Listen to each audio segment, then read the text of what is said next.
Conservative has been elected Austria's new leader, Sebastian Kurz. You might want to call that the Brexit effect. And then there's this headline in the Washington Post: Czech politics take a Trumpian turn. They're cracking down on migrants. Nigel Farage is here.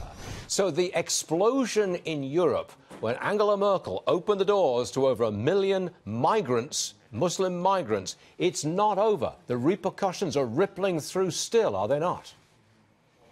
Oh, yes. I mean, already we've seen Hungary, Poland, Slovakia making quite a strong stand and saying, look, you know, we're not going to take some migrant quota from Brussels just to pay for Merkel's error. We've seen a very dramatic shift to the right in Austrian politics. The Conservative Party got over 30% of the vote, but interestingly, the Freedom Party, which is further to the right of them, got 26% of the vote, so that's a big, big move.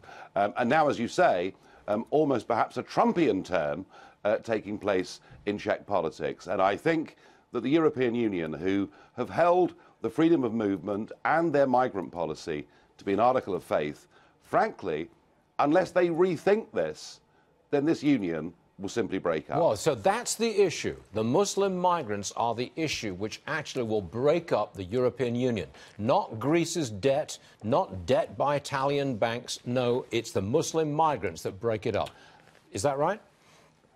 Well, yes. I mean, logic says that Greece should have broken out of the euro years ago. It says that Italy has suffered terribly being in the wrong currency, and yet nobody politically seems to have the courage to say, do you know what? We're going to leave this currency and get back our own one. But this issue of Muslim migrants that Angela Merkel invited into the European Union, this goes right to the heart of what is the shape of a country. You know, what is that community? What happens to the Christian culture in those countries, which in Central and Eastern Europe, they hold very strong. I've got just 45 seconds before we hear from President Trump. Yep.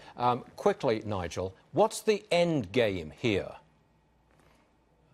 Well, the revolution is rolling. Brexit was the first brick out of the wall, and what you're now seeing are new political movements and parties growing across the whole of the European Union. And what they're saying is, we don't want to be bossed around by unelected bureaucrats. We want to make our own decisions, and the migrant crisis is just a classic specimen of that. Countries want to decide themselves who comes to live, work and settle there. Nigel Farage, it's a great pleasure to have you on the show. I'm sorry it's so short, but I've got to make space for President Trump.